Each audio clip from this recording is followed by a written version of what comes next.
예, 오늘 부활절 셋째 주일을 맞이해서 베드로 후서 3장 8절에서 13절 말씀 중심으로 그러나 주의 날이 도둑같이 오리라 라는 이 말씀을 지난주에 이어서 두 번째 말씀을 상고하고자 합니다. 지난주의 말씀은 3장 8절 중심으로 시간이 무엇인가에 대해서 우리가 상고를 했죠. 예, 시간은 창조된 것이죠. 시간은 저절로 있는 것도 아니고 인간이 살다가 스스로 발견한 것도 아니고 발명한 것도 아닙니다. 누구에 의해서 만들어졌습니까? 예, 하나님에 의해서 시간이 만들어졌습니다. 시간이 어떻게 만들어졌습니까? 하나님께서 태초에 빛과 태양을 만드심으로 어둠과 낮을 구분하셔서 그렇게 시간이 만들어졌다라는 말씀을 했습니다. 아울러서 우리는 시간이 하나님께서 만드셨을 뿐만 아니라 또 이 하늘과 땅과 또 거기에 충만한 만물도 주의 것이다 라는 말씀도 상고했습니다. 그래서 시간의 주인도 하나님이고 공간의 주인, 장소의 주인, 그 장소에 사는 식물, 동물, 만물이 또 주님의 것이다 라고 말씀을 했습니다. 자, 그렇다면 시간의 주인도 하나님이시고 공간의 주인도 하나님이시고 그 다음에 시편 119편에 따르면 내 자아도 누구의 것이다? 주의 것이다 라는 말씀이 있었습니다. 그렇다면 시간의 주인 하나님 앞에서 공간의 주인, 장소의 주인이 하나님이시고 내 자신, 내 자아의 주인도 하나님이다. 그러면 하나님이 우리 모든 것의 주인이라면 우리가 장차 주님 앞에 설 때에 후회 없는 인생이 되어야 된다. 후회도 여러 종류가 있다고 그랬습니다. 그렇죠? 단기적인 후회도 있다. 오늘 아침에 내가 라면 먹을 걸, 빵 먹을 걸, 괜히 밥 먹어서 지금 졸리네. 이런 단기적인 후회도 있는가 하면 영원히 돌이킬 수 없는 후회도 있다고 했습니다. 그 후회가 뭐라고 그랬죠? 예수님을 믿지 않다가 마지막 심판 자리에 설 때 이것은 다시 기회가 없습니다. 그렇죠? 다시 기회가 없습니다. 조금 한수 물릴 수도 없습니다. 그 후회는 영원한 돌이킬 수 없는 그런 후회라고 했습니다. 그렇기 때문에 후회 없는 인생을 살기 위해서는 우리가 시간과 공간과 내 자아의 주인 되신 그 하나님을 믿음으로 살아야 된다라는 말씀을 지난주에 우리가 상고를 했습니다. 물론 7가지 적용도 같이 했습니다. 오늘은 이제 이어지는 말씀 3장 9절 말씀 중심으로 하나님의 마음을 알아야 된다라는 요지로 말씀을 전가하겠습니다. 9절 말씀 같이 한번 읽겠습니다. 시작. 주의 약속은 어떤 이들이 더디다고 생각하는 것 같이 더딘 것이 아니라 오직 주께서는 너희를 대하여 오래 참으사 아무도 멸망하지 아니하고 다 회개하기에 이르기를 원하시느니라. 이 한 구절 안에 하나님이 저와 여러분을 향한 깊은 사랑의 마음이 담겨져 있습니다. 그래서 우리가 하나님의 마음을 알아야 된다라는 말씀을 상고하려고 합니다. 오늘 본문은 주의 약속이라고 하는 표현으로 시작합니다. 주의 약속 했으니까 이것은 사람의 약속이 아니고 누구의 약속입니까? 예, 하나님의 약속입니다. 하나님 누구를 향한 약속입니까? 예, 인생을 향한, 저와 여러분을 향한 약속입니다. 약속은 매우 다양한 약속들이 우리에게 있습니다. 개인과 개인이 약속하는 것도 있습니다. 예, 개인과 개인이 약속이 있죠. 또 개인과 단체가 맺는 약속도 있습니다. 예를 들면 비즈니스 컨트랙 같은 거는 개인과 단체가 맺는 것이죠. 나의 어떤 직장에 취직하는데 job description을 받게 되죠. 어떤 일, 업무가 무엇인가 라는 것을 보게 되고 그 다음에 임금을 계약하고 또 얼마간 또 봉사하고 섬길 것인가 일할 것인가 기간에 대해서도 계약을 맺습니다. 이것을 비즈니스 트랙 같은 거는 한 개인과 직장, 단체와 맺는 약속이라고 할 수 있겠죠. 또 단체와 단체가 맺는 약속도 있습니다.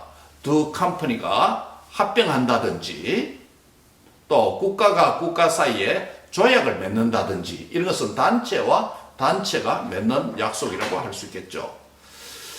그런데 이렇게 많은 다양한 약속, 이 약속은 지켜져야 의미가 있습니다. 아무리 입으로 약속을 맺고 문서로 다큐멘트로 약속을 기록하고 서명을 한다 할지라도 약속이 지켜지지 아니하면 그것은 약속에 대한 내용이 아무런 효력과 의미가 없습니다. 사람들의 약속에 대한 몇 가지 예를 들고자 합니다. 첫 번째 약속은 한 어머니와 맺은 아들 사이에, 개인과 개인의 약속이죠. 아들 사이에 맺은 평생을 그 약속을 지킨 한 케이스입니다. 우리가 잘 아는 링컨 대통령이 이야기입니다. 링컨이 마차를 타고 켄터키 주로 방문할 때였습니다. 한 육군 대령이 링컨 대통령에게 얼음을 탄 시원한 위스키를 한 잔 권하자 링컨은 정중하게 그 대령에게 거절합니다. 어떻게 말할까요? 대령, 당신의 성의는 고맙지만 사양하겠소. 대령은 잠시 후에 주머니에서 담배 한 개비를 꺼내서 대통령에게 권합니다. 링컨은 거듭 사양을 뜻을 전한 후에 이야기 하나를 들려줍니다. 대령, 내가 9살 때였어. 어머니가 나를 침대 곁에 앉혀놓고 이런 말씀을 하셨어. 링컨아, 이제 나는 회복이 불가능하단다. 나에게 하나만 약속해 주렴. 내가 평생 술과 담배를 입에 대지 않겠다고 약속해 주겠니? 그날 링컨은 병석에 누워있는 어머니와 그렇게 하겠습니다 라고 약속을 맺었습니다. 그리고 지금껏 이 약속을 지켜온 것이 내가 술과 담배를 거절한 이유라오 라고 술과 담배를 권하는 그 대령에게 링컨은 그렇게 말을 했다는 것입니다. 신앙생활은 약속이고 그 약속은 이어지는 결단 속에서 계속 지켜져야 하는 것입니다. 우리가 예수님을 처음 믿고 교회에서 학습 공부를 하고 세례 서약 약속을 합니다. 하나님과 공교회 앞에서, 삼위 하나님 앞에서, 삼위 하나님 믿는 교인들 앞에서 세례 서약 약속을 하죠. 개인과 하나님 앞에 약속하고 개인과 교회 앞에 약속을 하는 것입니다. 그래서 그 약속은 그 약속한 대로 계속 결단하고 잘못되면 다시 결단하고 계속 지켜갈 때 그 약속은 의미 있다고 할 수 있겠습니다. 이와 같이 링컨의 경우 어릴 때에 병석에 누운 어머니와 한 그 약속을 철저히 지키는 사람으로 알려져 있습니다.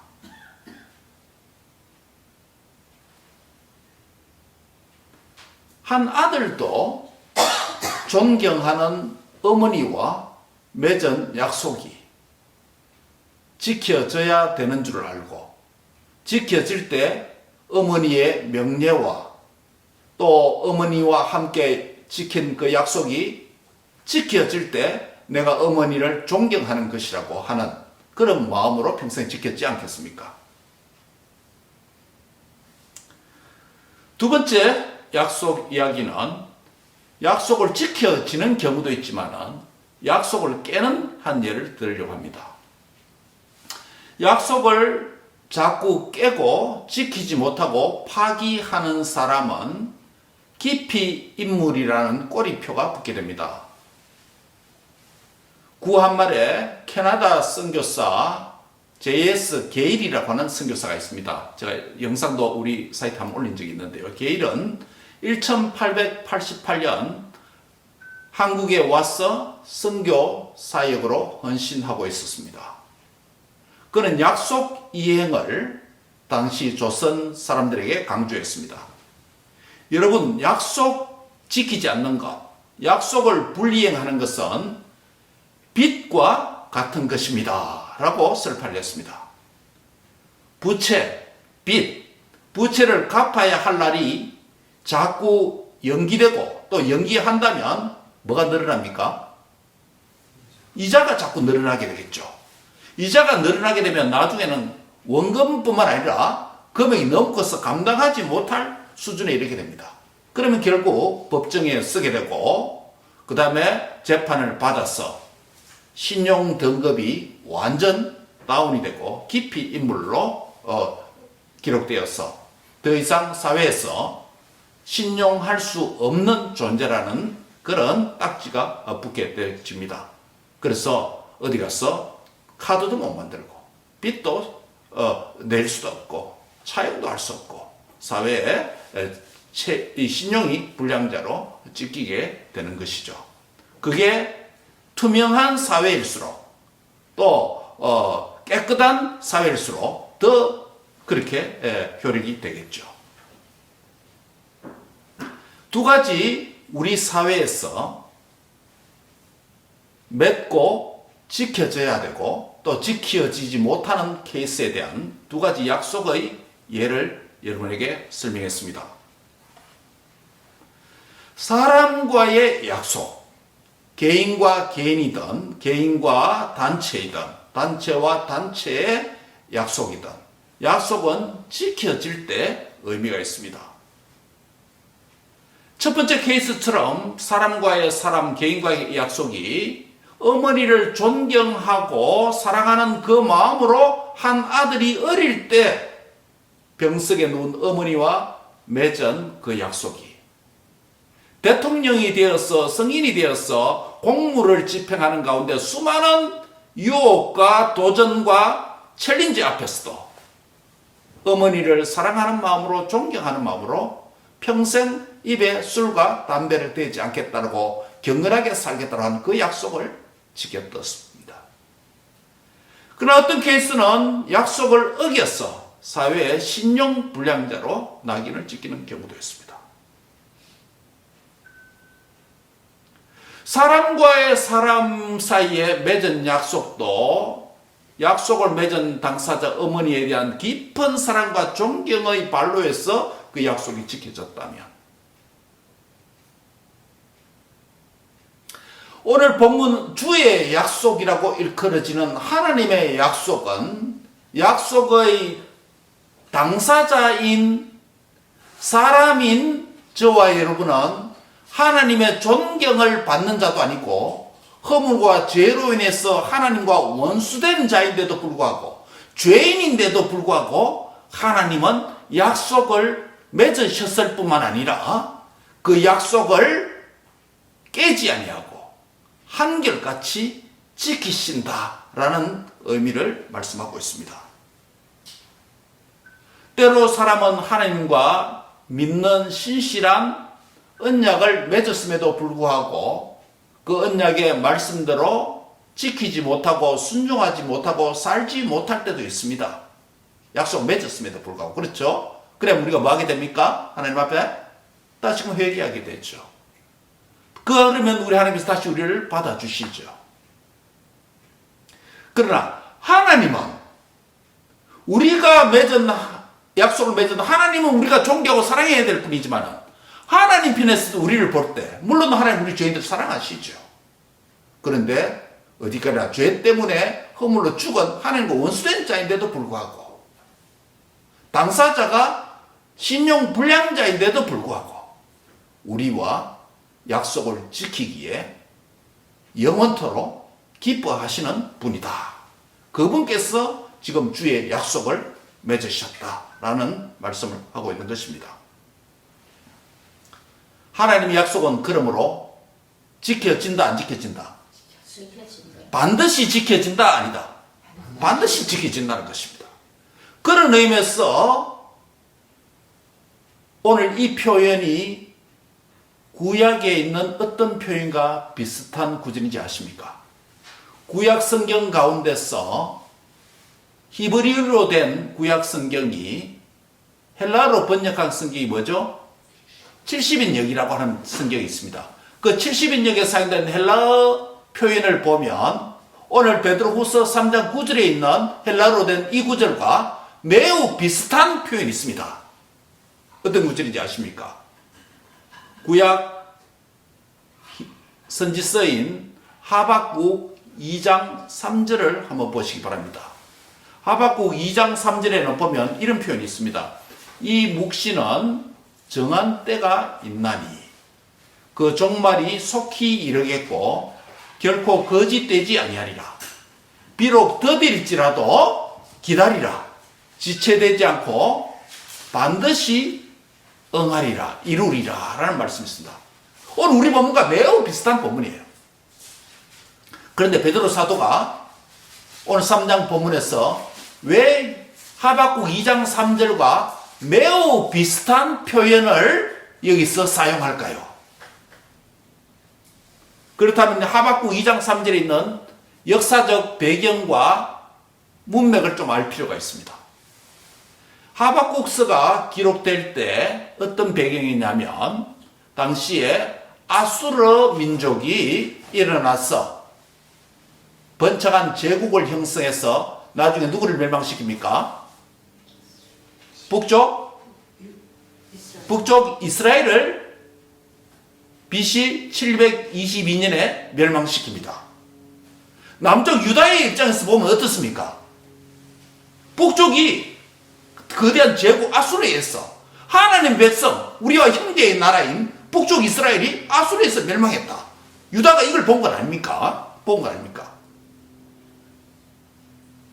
하나님이 이게 어찌 된 겁니까? 아수르, 이런 상황을 보면서 하박국 하나님 질문합니다. 하나님 대체 이거 어찌 된 일입니까?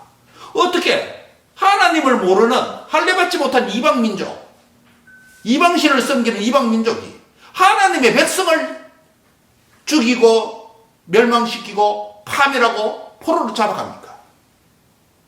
하나님의 의가 맞습니까? 하나님의 공의가 바로 시행되는 게 맞습니까? 질문하는 것입니다. 뿐만 아니라 또 다른 제국 바벨론이 일어났어. 신바벨론이라고 그러죠. 바벨론이 일어났어 아수르를 멸망시킵니다. 이 장면을 보고 하나님, 악한 나라를 멸망하려면 하나님께서 의로운 도구를 사용해서 악한 나라를 멸망해야 뭐가 씁니까? 하나님이 정의가 쓰는 게 아닙니까? 그런데 악한 이스라엘을 멸망시킨 아수르를 멸망시키기 위해서 누구를 일으킨다고요? 더 악한 바벨론을 일으켜서 느부갓네살이라는 왕 바벨론을 일으켜서 누구를 칩니까?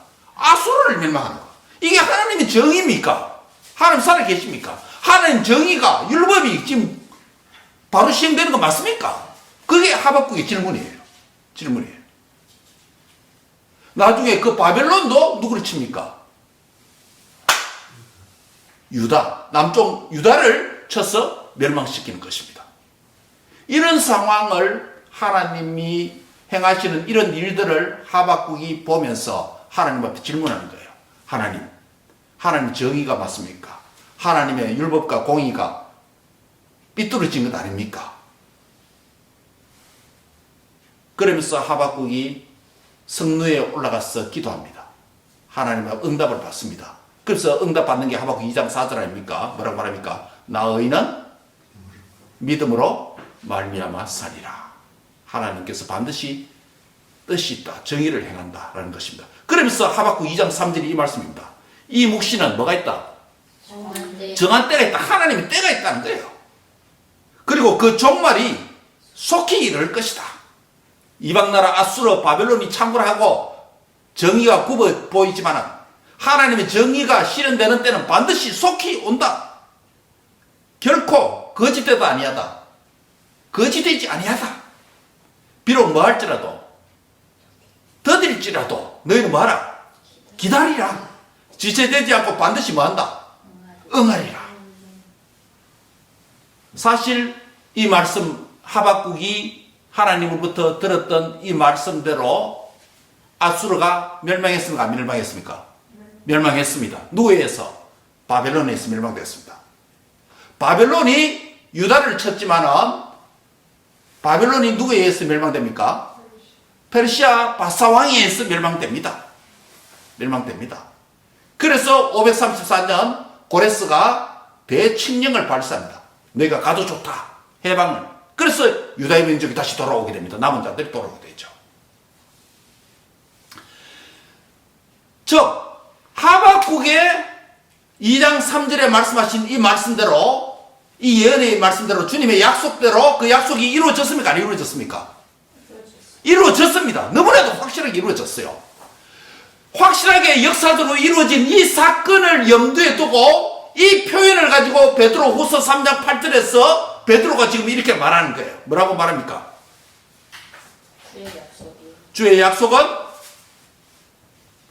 어떤 이들이 더디다고 생각하는 것처럼 더딘 것이 아니다. 오직 주께서는 너희를 대하여 오래 참으사 아무도 멸망하지 않고 다 회개하기를 원하신다. 주의 약속은 이루어진다. 하박국이 말했듯이 정한 때가 있다. 속히 이르겠다. 결코 하나님의 약속은 거짓되지 아니하다. 너희가 느끼기에는 좀 더디 올듯하게 느낄지라도 기다리라. 지체되지 않고 반드시 만다. 반드시 이루어진다. 이 말은 뭐예요? 그건 바꿔 이야기하면 주님의 다시 오심 재림은 더딜게 느껴질지라도 반드시 뭐한다? 오신다는 이야기예요. 이 표현을 역사적으로 이루어졌던 구약의 하박국 2장에 있는 이 사건을 유사한 표현으로 헬라어로 이 본문을 기록함으로 말미암아 사도 베드로가 주님의 재림도 이와 같다. 구약에서 하박국에 주셨던 그 말씀 약속이 그렇게 역사적으로 아수르가 멸망되고 바빌론이 멸망되고 페르시아가 일어나서 내 백성이 해방되었던 것처럼 주님이 다시 오시는 재림의 약속도 이와 같이 반드시 이루어질 것이다. 아멘. 이걸 믿으라는 거예요. 이게 구약의 한 표현을 매우 비슷하게 사용함으로 베드로가 하나님의 약속, 주의 약속은 반드시 그와 같이 이루어진다라는 것입니다. 하나님의 약속은 인간의 상식과 이해를 뛰어넘어서 반드시 이루어지는 약속임을 믿으시기 바랍니다. 왜냐하면 하나님은 두 가지 조건 때문에 그렇습니다. 하나는 그분이 신실한 성품을 가지고 있다. faithfulness. 신실하신 성품 때문입니다. 또 하나는 뭡니까? 하나님의 전능하신 능력 때문입니다. 여러분 한번 생각해 보세요. 아무리 어떤 사람이 신실하다 할지라도 자신이 한 약속을 지키려면 뭐가 있어야 됩니까? 그 지킬 만한 능력이 있어야 돼요. 재물의 능력이 있든지 뭐 사회를 움직일 만한 능력이 있든지 그 약속을 지키려면 능력이 있어야 됩니다. 신실함, 성실함 하나만 있다고 해서 안 돼요. 여러분 내가 약속을 지키겠다고 간단한 소원이 있습니다. 우리 아들에게, 우리 자녀들에게 내 약속을 했다면 내 약속을 자녀를 사랑하는 마음으로 부모가 한 약속, 또 자녀가 부모님을 사랑하는 링컨의 케이스처럼 부모님에게 약속한 약속 신실히 지키면 신실한 마음만 있어서는 안 됩니다. 그거 지킬 만한 뭐가 있어야 됩니까? 능력이 있어야 돼요. 또 반대로 생각해 볼까요? 내가 약속한 약속을 지킬 능력을 갖고 있습니다. 물질적 능력이든지 뭐 부의 능력이든지 재능의 능력이든지 뭐 능력이 있습니다. 근데 뭐가 없으면 신실함, 성실함이 없으면 약속 부도냅니다. 부도냅니다. 약속을 지키는 두 가지 조건 뭡니까? 첫째는 신실함, 성실함, 신실함이 있어야 된다. faithfulness. 두 번째는 뭡니까? 능력, power, ability. 이 능력이 있어야 되는 거예요. 우리 하나님은 신실하신 분입니다. 아멘입니까? 우리 하나님은 전능하신 능력을 갖고 계십니다. 아멘입니까? 아멘입니다. 그래서 저와 여러분에게 하신 약속을 반드시 뭐 하실 수 있다? 지킬 수 있는 분이라는 거야. 지킬 수 있는 분이라는 거야. 그래서 구약의 아수르를 멸망시키시고 바빌론을 일으키시고 또 바빌론을 멸망시키시고 고레스를 일으키시고 하나님은 그러한 전능하신 능력으로 신실함으로 자기 백성을 구원에 대한 약속을 이루신 줄 믿습니다. 이와 같이 주의 재림도 이와 같다는 거예요. 주의 재림도 이와 같다. 주님께서 우리에게 다시 오시마라고 약속하신 이 약속 이루기 위해서 주님은 신실하신 줄 믿습니다. 또한 하나님께서 다시 오시는 전능하신 능력으로 임하셔서 저와 여러분을 영원한 천국으로 인도해 주실 분임을 믿습니다. 예, 그래서 우리가 믿는 것입니다. 이번에는 신약의 한 케이스를 들려고 합니다. 하박국 2장 3절은 구약 성경입니다. 그 구약 성경 하박국 2장 3절과 매우 비슷한 표현이 베드로후서 3장 몇 절? 9절 표현이죠. 매우 비슷하기 때문에 그와 같이 비슷한 구절을 사용해서 베드로가 사용해서 반드시 주의 약속이 이루어진다는 것을 말하기 위한 것이에요. 두 번째는 신약의 예를 들어서 그 약속이 반드시 이루어진다는 예를 보려고 합니다. 여러분 잘 아시는 대로 예수님은 천국의 비유를 많이 말씀하셨습니다. 그 가운데 마태복음 25장에 보면 어떤 비유가 있습니까? 열 처녀의 비유가 있습니다. Matthew 25, 1-10 주님의 재림에 대한 열 처녀의 비유가 있습니다. 다섯 처녀는 무엇을 준비했습니까? 기름을 준비합니다. 무엇을 위한 기름이죠? 그 비유에서는 신랑을 맞을 등불을 준비하기 위한 등불을 위한 램프를 위한 기름입니다. 또 다른 다섯 처녀는 어떻게 해요? 기름을 넉넉히 준비하지 않고 조금만 준비해서 일시적으로만 태웠습니다. 그런데 그 비유에 보면 신랑이 마태복음 2장 25장 5절에 보면 신랑이 뭐함으로? 더디 옴으로. 신랑이 더디 왔다. 아까 여러분 보세요. 하박국 2장 3절에도 더디라는 표현이 있었죠. 베드로후서 3장 9절에도 더디라는 표현이 있습니다. 마태복음 25장 5절 열처녀의 비유에도 신랑이 더디 온다, 늦게 온다, 딜레이 되었다라는 표현이 있습니다. 더디 오니까 어떻게 했습니까? 다 졸며 잤다라는 표현이 있습니다. 그런데 신랑이 더디 왔다. 그가 오는 타이밍이 딜레이 되었다. 사람이 볼 때. 사람이 볼 때 좀 더디 온 거지. 하나님은 하나님 때 온 거래요. 그죠? 사람이 생각할 때 더디 온 거죠. 신랑은 제때 옵니다. 그런데 25장 10절에 한번 보세요. 실제로 신랑이 어떻게 했습니까? 오므로 라고 말씀했습니다.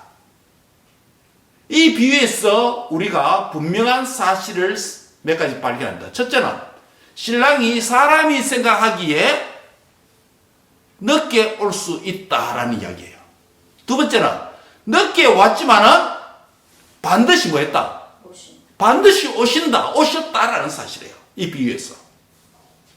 그래서 더디 왔으니까 기름을 조금 준비한 사람 다섯 처녀들은 기름을 다 태워버렸기 때문에 신랑을 맞을 준비가 안 된 겁니다. 그래서 어떻게 우리에게 기름을 좀 빌려달라 하니까 기름을 준비하는데 우리 끝까지 빌려주면 우리도 못하고 너희도 못한다. 다시 가서 싸우느라. 그걸 갔다 오니까 벌써 이미 끝나버렸죠. 그래서 이 비유에 결론이 있습니다. 비유는 항상 결론이 있습니다. 마지막 절입니다. 몇 절이요? 마태복음 25장 13절 같이 읽습니다. 시작. 그런즉 깨어있으라. 너희는 그날과 그때를 알지 못한다. 자, 이 비유에서 그러면 이 구절과 포함해서 세 가지 사실을 요약할 수 있습니다. 첫째는 신랑이 사람이 생각하기에 늦을 수 있다는 사실이고, 두 번째는 반드시 온다는 사실이고, 그 다음에 또 하나의 사실은 뭐예요? 그날과 그때를 정확한 타이밍은 알지 못한다. 알지 못한다. 그렇기 때문에 우리가 해야 되는 게 뭐라고요? 그 비유에서? 예, 바로 그겁니다. 깨어 있으라. 라는 것이에요. 깨어 있으라는 겁니다.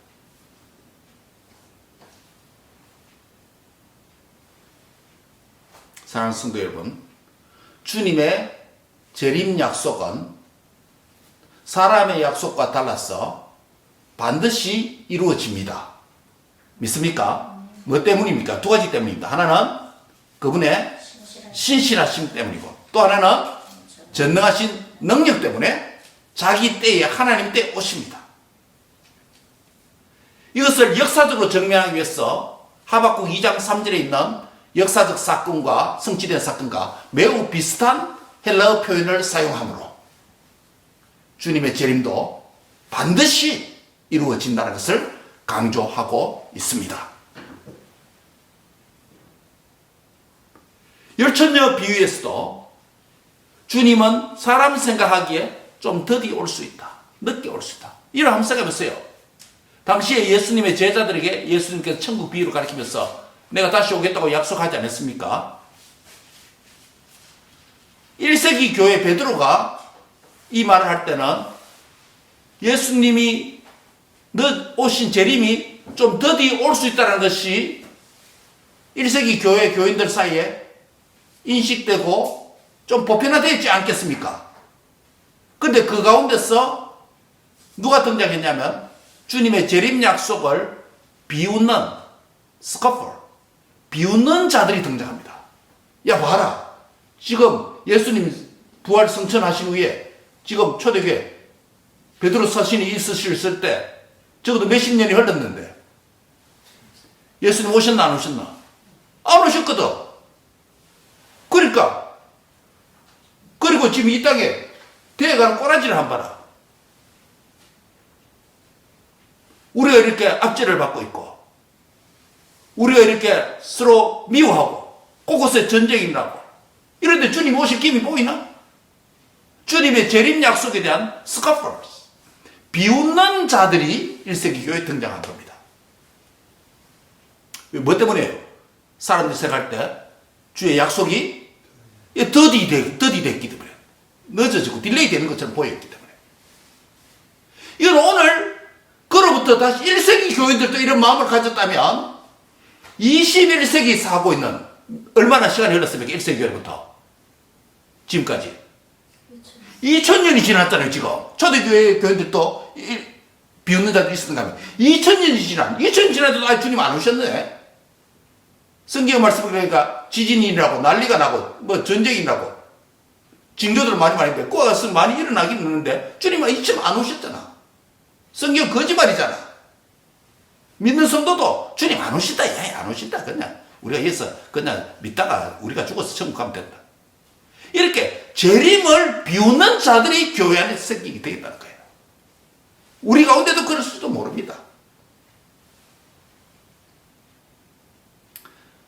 그러면서 베드로가 하는 말은 역사적 사건, 구약의 하박국 2장 3절의 표현과 매우 유사한 표현을 사용하므로 주님은 반드시 오신다. 드디어 오게 할지라도. 열천녀 비유를 통해서 신약에서도 예수님이 반드시 오신다 라는 것을 말씀하고 있는 것입니다. 그런데 더디 오는 것은 무엇 때문입니까? 주님이 안 오시기 위해서 또는 그 약속이 거짓 약속이기 때문이 아니라 이유가 뭐라고 그랬습니까? 이유가 있다고 그랬습니다. 하나님의 마음입니다. 어떤 마음입니까? 주님이 더디 오시면, 더디 오는 것 같이 보이면 뭐 때문이라고 그랬습니까? 3장 9절에 오래 참으시고 또요 아무도 멸망받는 걸 원치 아니하시고 모두가 다 회개하기를 원하시기 때문에 그렇다라는 거예요. 하나씩 볼까요? 주님이 오래 참으십니다. 하나님의 인내에 대해서 말씀합니다. 여러분, 예수님이 영원한 지옥의 고통을 잘 알고 계실까요? 모르실까요? 잘 아시지요. 예수님 십자가에 못 박혀 돌아가실 때 성부 하나님부터 완전히 단절 버림을 당했습니다. 지옥의 고통을 느꼈습니다. 그리고 믿지 않는 자들이 앞으로 들어갈 영원한 불구덩이인 지옥의 그 고통을 우리 예수님 알까요? 모를까요? 아십니다. 주인인데 왜 모를까요? 한번 생각해 보세요. 사람도 이야 너 그 뜨거운 불구덩이에 그냥 한번 손대가지고 바비큐 하다가 뜨거운 그 그릴에 소나무대에 후라이팬에 소나무대에도 화상 입고 있는데 일시적인 뜨거움에도 화상 입고 그래 하는데 영원히 꺼지지 않는 불에 불고통을 당하는 걸 네가 어떻게 그 견딜래? 어떻게 살아갈래? 그걸 알고 계시는 주님 아닙니까? 그렇기 때문에 한 사람도 한 인간도 그런 고통을 당하는 것을 주님이 알고 계시기 때문에 원하신다 안 원하신다? 안 원하는 그렇게 가기를 너가 불구덩이 보통 구덩이 아니다. 너가 땅에서 화상 있는 정도가 아니다. 산불을 한 몇 주가 돼도 그 고통스럽고 지옥 같은 생활을 보내는데 그 영원히 꺼지지 않는 지옥의 그 불고통에서 빠져서 고통하는 거 그걸 주님이 보시고 아시기 때문에 너희가 정말 가고 싶나 거기에? 가기를 원하나? 불쌍히 긍휼히 여기는 거예요. 그래서 오래 참는다는 거예요. 주님은 오래 참으시지만 사람은 주님의 오래 참으시고 시간이 지연될 때 느끼는 마음이 뭐예요? 더디. 사람은 더디, 딜레이 되는 것처럼 보인다. 근데 하나님은 딜레이 시키는 게 아니라 뭐 하시고 계신다? 인내, 오래 참고 계시다. 오래 참고 계시다. 이유가 있습니다. 인내는 이유가 있습니다. 뭐라고요?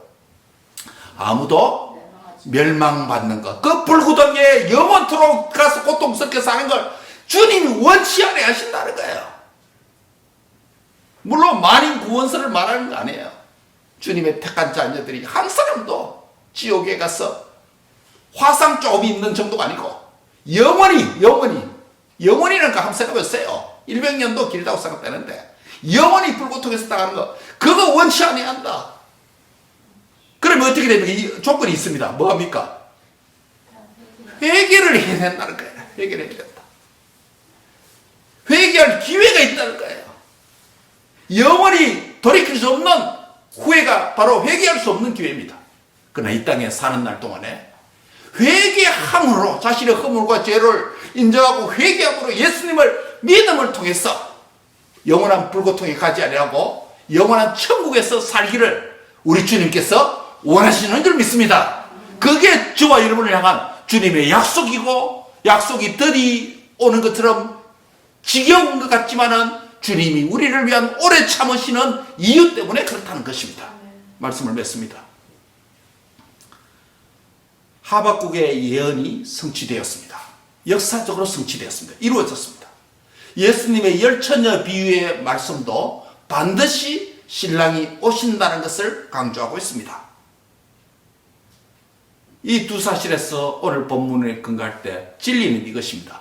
예수님은 반드시 재림하신다. 그러나 그 날과 그 때는 뭐하지 못한다. 알지 못한다. 두 번째는 사람의 생각에